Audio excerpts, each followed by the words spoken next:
এটার জন্য অল্প বয়সে কুত্তার মতো হওয়া, চরিত্রহীন লম্পট,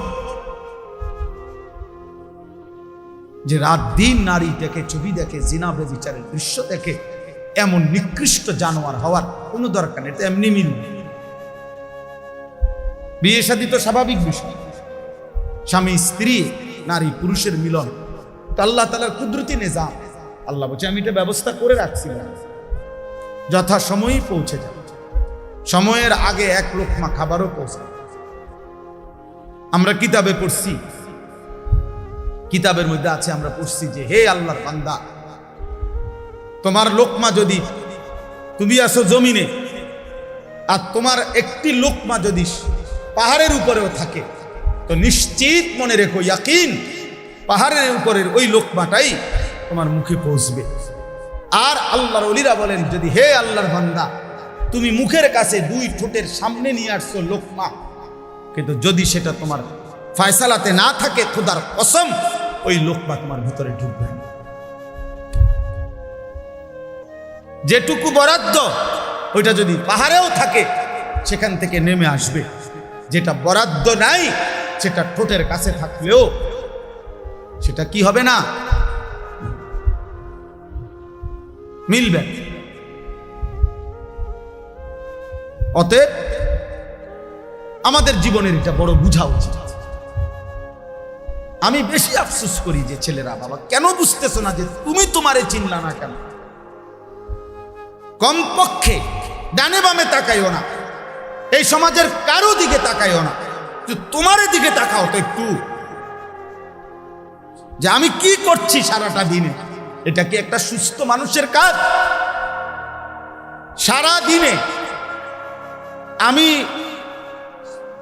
বেশি ব্যস্ত ছিলাম, আজকে মাগরিব পর্যন্ত আমার বাচ্চা অসুস্থ ছিল, আর আমি ডাক্তার দেখাইয়া বাসাত রাইখা সুদন্যপুর আমার শায়েখ আরিফ বিল্লাহ আল্লামা মুফতি মুশতাকুর নবী কাসেমি হজরতের মাদ্রাসায় আমি যাইতে হয়েছে মাগরিবের পর। ওইখানে ইসলাহি মাহফিল, সেখানে আমি 20 মিনিট বয়ান করছি, এরপরে এখানে আসছি। আমি বারবার যোগাযোগ হইতেছে যে দেরি হয়ে যেতেছে, বা আমার আরেকটা মাহফিল আছে, সবই ঠিক আছে, কিন্তু আমি মাঝখানে ঠিকই এরপরেও এলিটগঞ্জ পাম্পে আমরা এশার নামাজ জামাতে পড়ে আসছি। মাহফিল যদি কাইতে হইয়া যায়, চিত হইয়া যায়, আমাকে আমার নামাজ পড়তে হবে না? শ্রোতা যদি চলেও যায়, আমাকে আমার নামাজ পড়তে হবে না? ওই দেখো, ওই দেখো, ওই অপদার্থরে দেখো, ঠিক মতো চোখেও দেখে না, কিন্তু মাগার মোবাইলে দেন। হ্যাঁ, চোখের লগে লাগাই দাও, এটা গাম দিয়া কষ্টে লাগাই দাও, এই যে আছে এখানে কষ্ট। হ্যাঁ হ্যাঁ, না না, লজ্জা, লজ্জা হবে কোন দিন? কোন দিন হবে বলেন? হায়া হবে কোন দিন? তাই শিখবে কোন দিন? আমার ছেলে সন্তান শিখবে কোন দিন? ফেরাবে কে এদেরকে? কারো। সবাই আমরা, সবাই ভাবতেছেন পাশ কাইটা জায়গা, সবাই ভাবতেছেন মাথা নোয়া জায়গা, সবাই ভাবতেছেন যার যার রুমে ঢুকে গেলে, ঘরে ঢুকে গেলে দরজা বন্ধ করে দিলে নিরাপদ। আল্লাহর কসম, কোন সমাজের মধ্যে যদি জিনা বেড়ে যায়, বেবিচার বেড়ে যায়, নারী ছেলে মেয়ের অবাধ মেলামেশা চলাফেরা যদি বেড়ে যায়, রব্বে কাবার কসম কিতাবে আছে, ওই সমাজের কোন ঘর আর পবিত্র নারী মিলা কঠিন হয়ে যায়। আগামীর প্রজন্ম হয়তো নেককার মেয়ে, চরিত্রবান মেয়ে, সতী সাথী মেয়ে মিলাটা কঠিন হয়ে যাবে যদি জেনা বেবিচার আর পরকিয়া আর হারাম অসভ্যতা এইভাবে ছড়িয়ে যায়। কষ্ট হয়ে যাবে, কষ্ট হয়ে যাবে। এমনি বেড়ি তো একটা মিললেই হলো না, একজনের লগে হুত্তা লাইলে তো হলো না। বোঝেন নাই আমার কথাটা? একজনের লাগে শুইয়া লাইলে তো হলো না।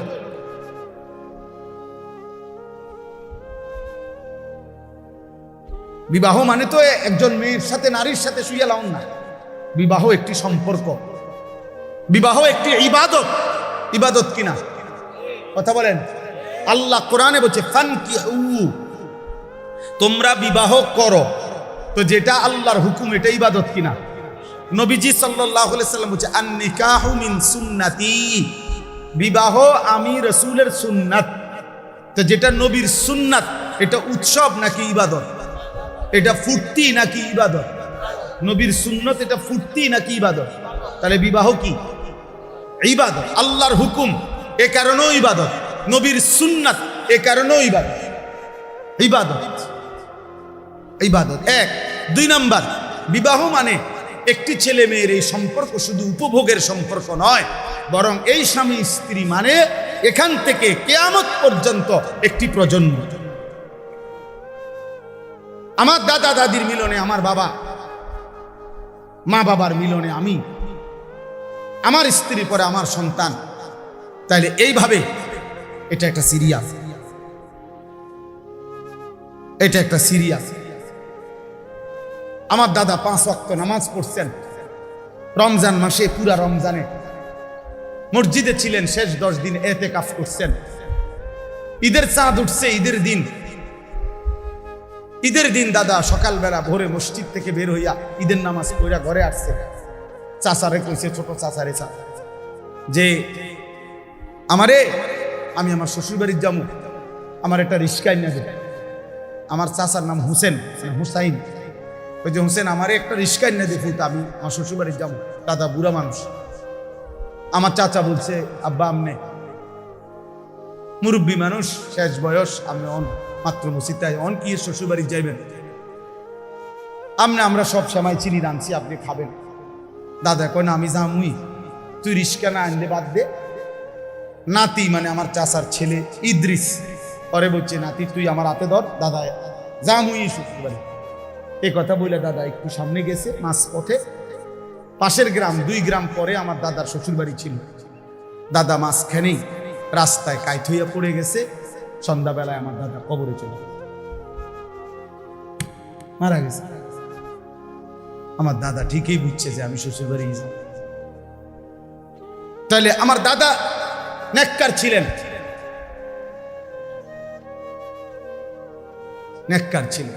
নিজের হাতে মসজিদ গড়ে গেছে। তাহলে এটা একটা প্রজন্ম, স্বামী স্ত্রীর সুন্দর একটি সম্পর্ক, এদের ঈমান ইসলাম, এদের পাক পবিত্রতা, পর্দা পুশিদা, এটা একটা জেনারেশন তৈরি করে। গোবর থেকে দুর্গন্ধই বের হবে, গোলাপ ফুল থেকে সুঘ্রাণই বের হবে।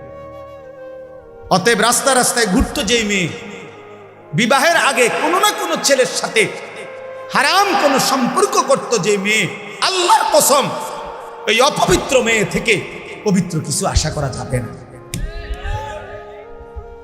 এই গোবর থেকে দুর্গন্ধই বের হবে, এই গোবর থেকে দুর্গন্ধই বের হবে। অতএব এটা ভাবা দরকার, আমরা এটা বোঝা দরকার, আমাদের প্রজন্মের হেফাজত দরকার। একটি সমাজের মধ্যে সবচেয়ে বড় সম্পদ, একটি ঘরের সবচেয়ে বড় সম্পদ, একজন বাবার সবচেয়ে বড় সম্পদ তার স্ত্রী সন্তান। খাট যত দামি হোক দোস্ত, 20 বছর পরে এই খাট ওই ঘরে থাকবে না। পৃথিবীর সবচেয়ে মজবুত কাঠ দিয়েও যদি সোফা বানায়, 5 বছর লাগবে না, এটার বার্নিশ উঠে যাবে 3 বছর 4 বছরের ভিতরে। পরবর্তী 20 বছরের ভিতরে ওই ফার্নিচারের নাম গন্ধ ঘরে পাওয়া যাবে না, কারণ এর পরে আরো বহু লেটেস্ট মডেল পৃথিবীতে আসছে, যার কারণে ইডি হালাই দিছে। বুঝেন নাই কথাই? মসজিদে যে আগে মোজাইক হইতো, আমি তো দেখছি ছোটবেলা, মেশিন দিয়া ছোট ছোট ছোট গুড়া গুড়া পাথরের গুড়া মোজাইক করতে পারি। এগুলোর মোজাইক আগে ছোট ছোট এলোমেলো পাথরের কঙ্কর, ছোট ছোট পিচ্ছি পিচ্ছি পিচ্ছি না মোজাইক দেখছেন না? কই এখন আসেনি এগুলা। তো মোজাইক ভাঙ্গে টাইলস লাগায়, মানে এমন মসজিদ যেখানে আগে মোজাইক ছিল, কয় না এডি ওনার ভাল লাগে না, আরে উড়াও, এডি উড়াও, টাইলস পুরা মসজিদ টাইলস করে, টাইলস করে। পুরাতন গ্রিল বদলাইয়া SS5 এর দরজা গ্রিল লাগানো হয় কিনা বলে? তাইলে বাবা বলে, দুনিয়ার এই আসবাব উপকরণ আমরা যা দুনিয়া সাজাইলাম ঘরের, আল্লাহর কসম এগুলা থাকবে না। আমনে রেখে যাওয়া কাঁচের প্লেট আগামী 10 বছর পরে আর থাকবে না। আপনার রেখে যাওয়া সোফা, ফার্নিচার, খাট, ডাইনিং টেবিল, এগুলো থাকবে না। এগুলা বংশধররা ফেলে দিবে, নায়নাতকুররা ফেলে দিবে। কিন্তু আপনি যেই ছেলেটাকে গড়ে গেলেন, আপনি যদি মেয়েটাকে দিন শিখায়া যান, পর্দা শিখায়া যান, ছেলেটাকে আল্লাহর কোরআন শিখায়া যান, খুদার কসম তার প্রতিটা সেজদা মৃত্যু পর্যন্ত ওই বাবা আমার আমল নামার মধ্যে নেকি নিয়ে আসবে, কোনো সন্দেহ নেই। আল্লাহর নবী সাল্লাল্লাহু আলাইহি সাল্লামের হাদিস কত শুনছেন আপনারা, ওয়াজে উলামায়ে কেরাম বলে আপনাদেরকে যে মান ক্বারা আল কুরআন ওয়া আমিলা বিমা ফীহি উলবিসা ওয়ালিদাহু তাজান ইয়াউমাল কিয়ামah। আল্লাহর নবী সাল্লাল্লাহু আলাইহি সাল্লাম বলেন, যে কোরআন পড়লো, কোরআন অনুযায়ী জীবন চালাইলো, ওই ব্যক্তির মা বাবাকে কিয়ামতের দিন নূরের মুকুট, আলোকিত মুকুট পরিধান করানো। নবীজি বলছে, তাহলে ভাবো তো, যদি বাবা মাকে এই মর্যাদা দেওয়া হয়, তাহলে যে কোরআন পড়লো সরাসরি, যে নিজে আমল করলো, ফামা যান্নুকুম বিল্লাযী আমিলা বিহাযা, তাকে আল্লাহ কি পুরস্কার দিবে? যে কোরআন পড়ছে, যে কোরআন আমল করছে। বাপ মারে যদি আল্লাহ সম্মান দেয়, তো হাফেজে কোরআনকে কি দিবে? আলেমে দ্বীনকে আল্লাহ কি?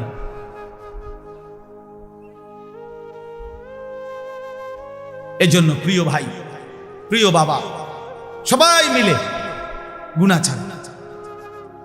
আমার মূল বক্তব্য আজকে এটুকু, গুনাহ ছেড়ে দিতে হবে।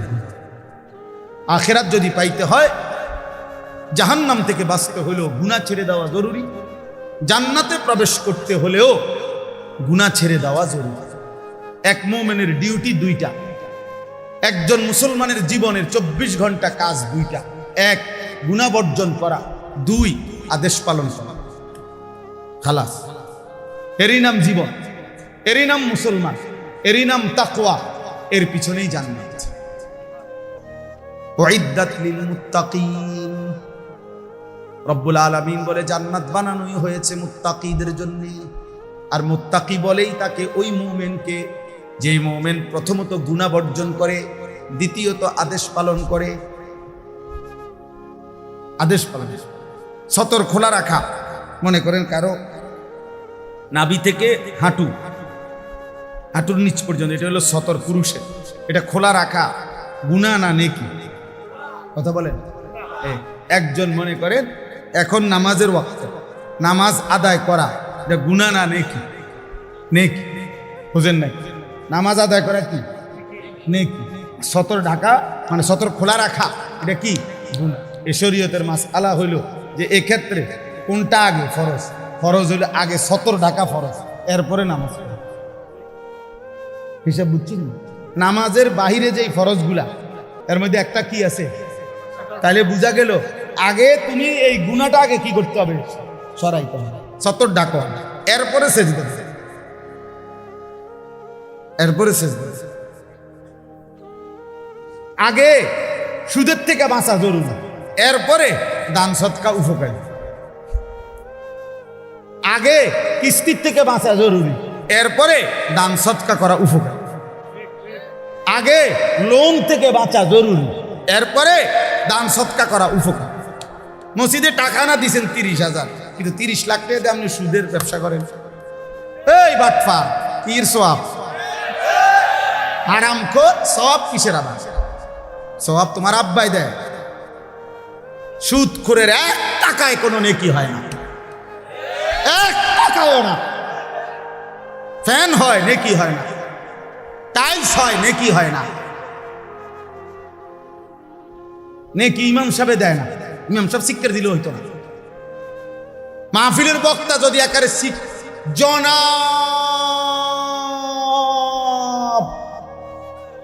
অমুকে অমুক 30,000 মার হাবারে মার, যা ফারস মার, তারে কেয়া দিল কেন মার, কন্যা। ফেরেশতা বলবে আল্লাহ সুদের টাকা, আল্লাহ বলবে বাদ দাও, আলাই টেহালো এলাকারা, কিন্তু তুমি লেখো না, নেকি লেখো। টাকা নেওয়া যায়, বলে নেয় কেন? হ্যাঁ নেওয়া যায়, এইটাও কথা। আপনি হয়তো বলবেন আরে এরপরে হুজুর আপনারা নেন কা, টাকা নেওয়া যায় কিন্তু নেকি হবে। এইটাই এখন বুঝাইছিলাম। নুরুন নবী ভাই আমার গাড়ির ছিল, এটা জরুরি বিষয়। নেকি হবে, নেকি হইতে হইলে হালাল হইতে হবে। দুনিয়াবি লেনদেন করা এটা ভিন্ন মাসআলা। আপনি যদি না বুঝেন আপনারা আলেম থেকে বুঝে নিন, কিন্তু বুঝাইতে চাচ্ছি এটা জরুরি। গুনাহ ছেড়ে দাও। তাহলে আগে জরুরি কি বলেন? আমি কথা শেষ করে ফেলবো এখন। আগে জরুরি কি? দাফউল মুদাররাতি মুকদ্দামুন আলা জালবিল মানফাআ। আরবি ভাষার গুরুত্বপূর্ণ মূলনীতি এটা, যে আগে ক্ষতি সরাও, এরপরে উপকার আনো। উপকার পরে, আগে কি? কথা বলেন না, ক্ষতি সরাও এইটার। আচ্ছা মনে করেন একটা জানালার গ্রিল, এটার মধ্যে রং দিবে, কি দিবে? এই রং দিতে হইলে মনে করে এটা পুরান হয়ে গেছে, ঝংকার পড়ে গেছে, এর নিয়ম কি? আগে ঝংকার ফেলতে হবে না আগে রং দিতে হবে?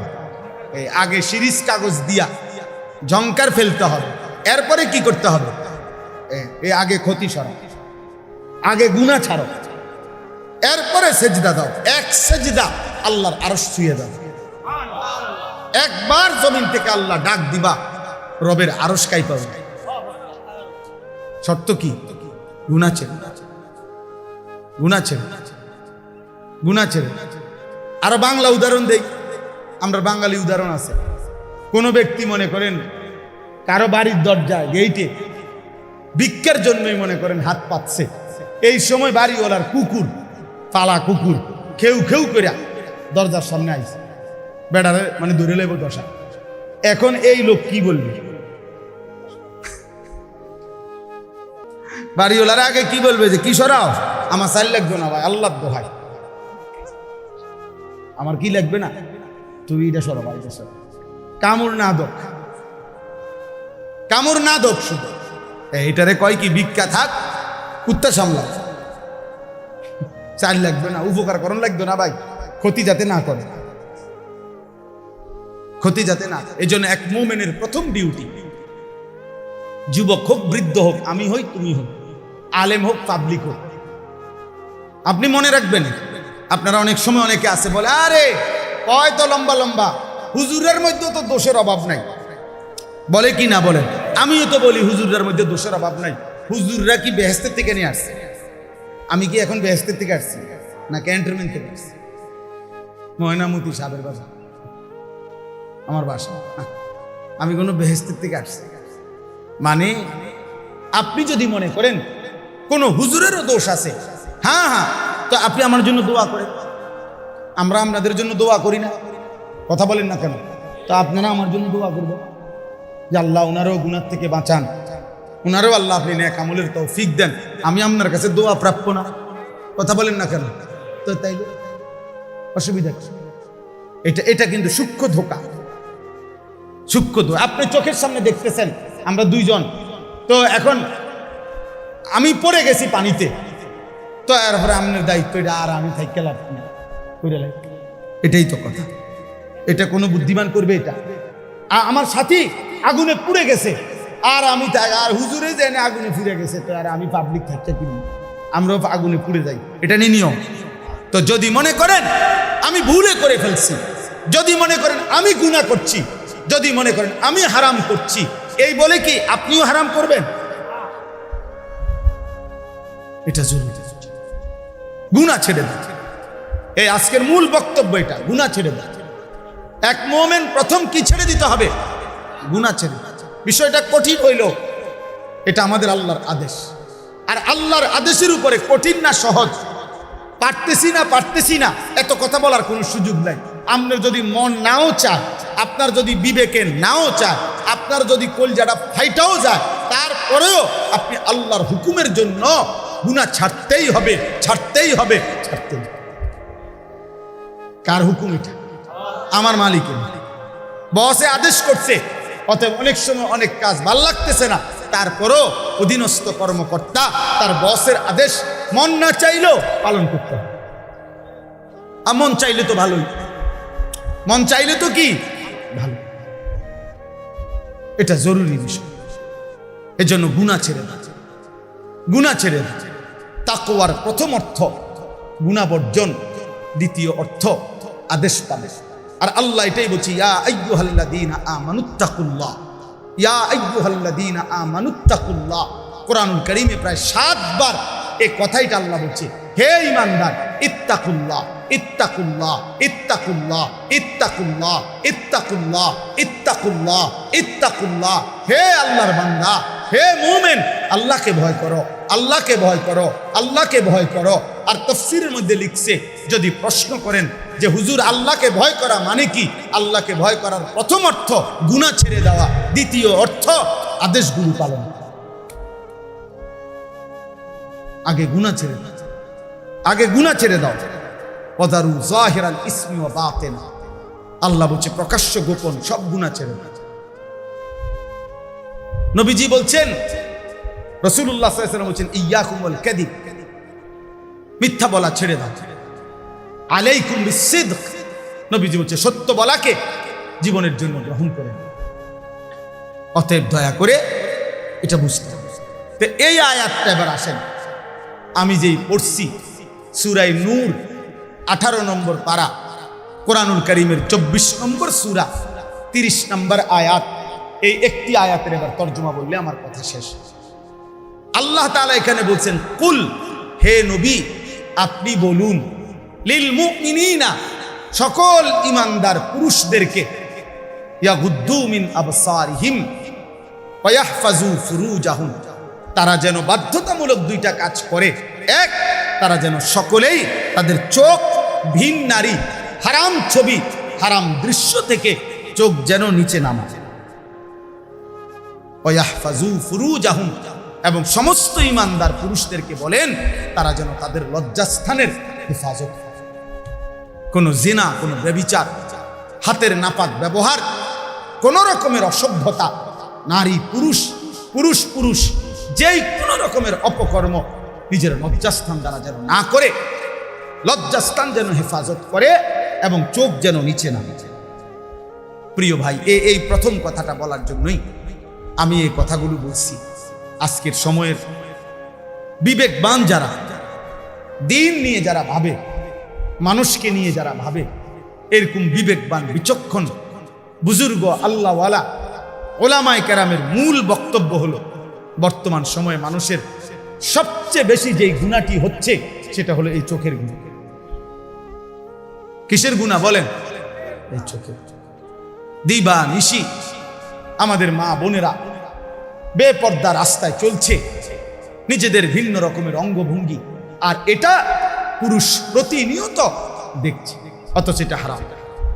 মোবাইলে প্রতিনিয়ত কিশোর যুবক ছেলেরা, একটা বয়সী ছেলেরা একেবারে বেসামাল এই বড় মোবাইল ব্যবহার করে রাত নাই দিন নাই সারা রাত নারী ছবি অস্থি দৃশ্য দেখছে, অথচ খোদার কসম এটা একদিন জাহান্নাম ছাড়া আর কিছুই নেই।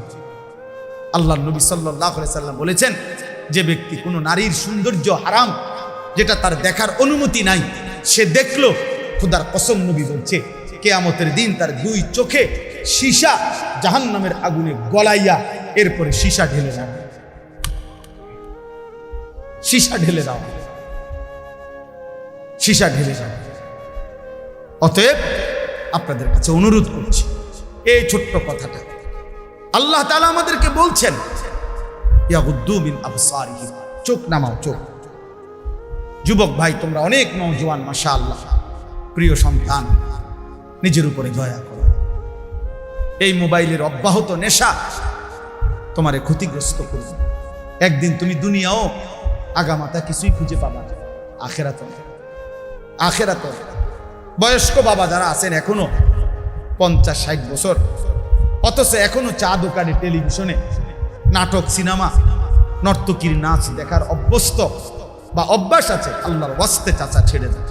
এটা অসভ্যতা ছাড়া এই বয়সে আরো বেশি অসভ্যতা।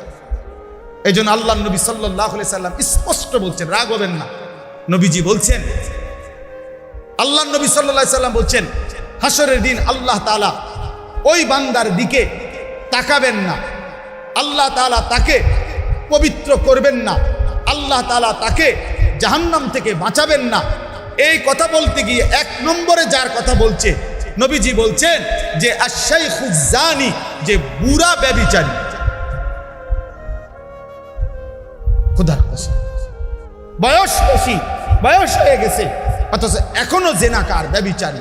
আর চোখ দিয়ে ভিন নারী দেখলে এটাও জিনা, হাত দিয়ে ছুঁয়ে দিলে এটাও জিনা, কান দিয়ে শুনলে ভিন নারীর কথা, হারাম কথা, এটাও জিনা, অন্তর দিয়ে কল্পনা করলে এটাও জিনা, লজ্জাস্থান দিয়ে জিনা করলে এটাও জিনা।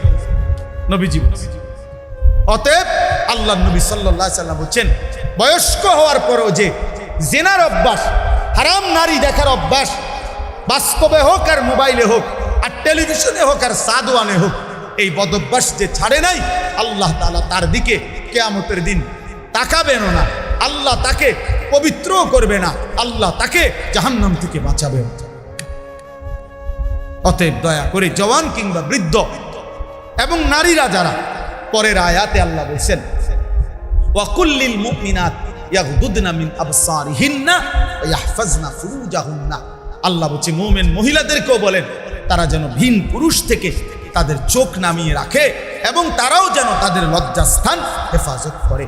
অতএব চোখ হেফাজত করা, হারাম দৃশ্য, হারাম ছবি, অশ্লীল নাচ গান, হারাম নারীর দিকে তাকানো, যত মন চায় বাপ, যদি কলিজা ছিঁড়েও যায়, যদি কলিজা ছিঁড়েও যায়, 1000 লক্ষবারও যদি মন চায়, প্রিয় যুবক আমার, নওজওয়ান সাথী আমার, প্রিয় ভাই আমার, বন্ধু আমার, মুসলমানের সন্তান, তুমি ফিরে আসো। আমি এক বন্ধু অনুরোধ করব, এতে করে লাভ কি হবে? যালিকা আজকা লাহুম। কোরআনের এই আয়াতে আল্লাহ বলেন, যদি কেউ এই 2টি কাজ করে, 1 চোখ হেফাজত করে, 2 লজ্জাস্থান হেফাজত করে, আল্লাহ বলেন আমি ওয়াদা দিলাম, আমি তার অন্তর 100 শতভাগ আমি তার দিল পবিত্র করে দেব, 100 ভাগ পবিত্র।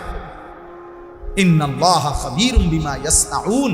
আল্লাহ বলে বান্দা, যখন তোমরা যাই করো না কেন, যেভাবেই করো না কেন, একাকী কিংবা লুকিয়ে, রাতের আধারে কিংবা গভীর রজনীতে, ইয়ারফোন লাগাইয়া কিংবা লাইট নিবাইয়া, দরজা বন্ধ করে কিংবা সিটকারি লাগাইয়া, রাতের গভীরে কিংবা পাহাড়ের জঙ্গলে কিংবা পাহাড়ের চূড়ায় কিংবা জঙ্গলের গভীরে কিংবা 7 তবক জমিনের নিচে কিংবা 7 আসমানের ঊর্ধ্বে, যেখানেই যা করো না কেন, আমি খবর রাখি, আমি দেখি বান্দা, আমি দেখি। অতএব দোস্ত আমার, আল্লাহকে আড়াল করা সম্ভব? আল্লাহকে ফাঁকি দেওয়া সম্ভব? আল্লাহ তাআলার দৃষ্টির আড়ালে যাওয়া সম্ভব? অতএব এই দুটুকুই সবক। আমরা যদি ইমানদার হই, আমরা যদি মুমিন হই, তাহলে আমাদের নারী, আমাদের পুরুষ, আমাদের কিশোর, আমাদের যুবক, আমাদের মা, আমাদের বোন, আমাদের স্ত্রী, আমি হুজুর, আপনি পাবলিক, আমরা সবার দায়িত্ব চোখ হেফাজত। কি হেফাজত করা? কারণ চোখ হারাম নারী দেখা গুনাহ কিনা? বলেন না কেন? অতএব এই গুনাহ ছিল। আল্লাহ তাআলা আমাদেরকে তৌফিক দেন, কবুল করেন, আমিন। সুবহানাল্লাহি ওয়া বিহামদিহি, সুবহানাকাল্লাহুম্মা বিহামদিকা, আশহাদু আল লা ইলাহা ইল্লা আনতা, আস্তাগফিরুকা ওয়া আতুবু ইলাইক। ইয়াদেন মাইক দেন। সাইয়্যাতি আ'মালিনা মান ইয়াহদিহিল্লাহু ফালা মুদিল্লা লাহু ওয়া মান ইউদ্লিলহু ফালা হাদিয়া লাহু ওয়া নাশহাদু আল্লা ইলাহা ইল্লাল্লাহু ওয়াহদাহু লা শারীকা লাহু ওয়া নাশহাদু আন্না সাইয়্যিদানা ওয়া হাবিবানা ওয়া মাওলানা মুহাম্মাদান আবদুহু ওয়া রাসূলুহু। أما بعد فأعوذ بالله من الشيطان الرجيم. بسم الله الرحمن الرحيم. قل للمؤمنين يغضوا من أبصارهم يغضوا من أبصارهم ويحفظوا فروجهم ذلك أزكى لهم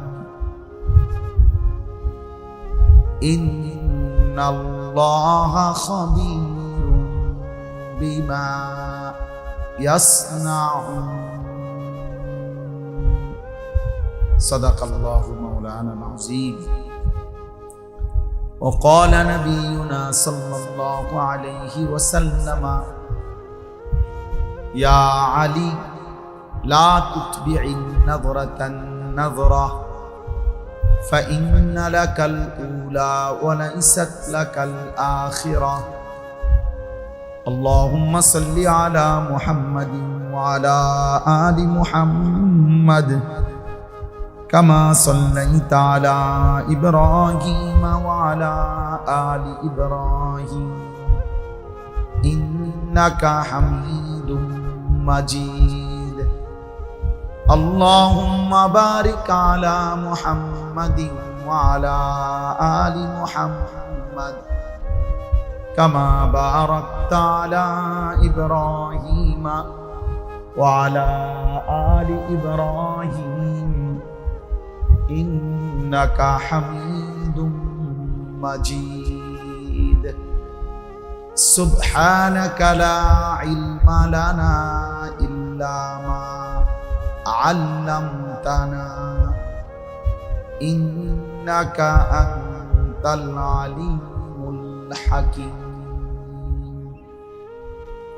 الحمد لله আল্লাহ পাক রব্বুল ইজ্জত জুল জালাল ওয়াল ইকরামের ফজল কারাম রব্বুল আলামিনের ইহসান মেহেরবানি দয়া আল্লাহ তাআলা আমাদেরকে আজ 27 সেপ্টেম্বর 2025 রোজ শনিবার কুমিল্লা জেলা দাউদকান্দি উপজেলাধীন চীনামুড়া গ্রামবাসী ও ইমামদের উদ্যোগে তাফসীরুল কোরআন মাহফিলে আল্লাহ তাআলাই আমাদেরকে আসবার বসবার আল্লাহর জন্যই জমা হওয়ার তৌফিক দান করেছেন আলহামদুলিল্লাহ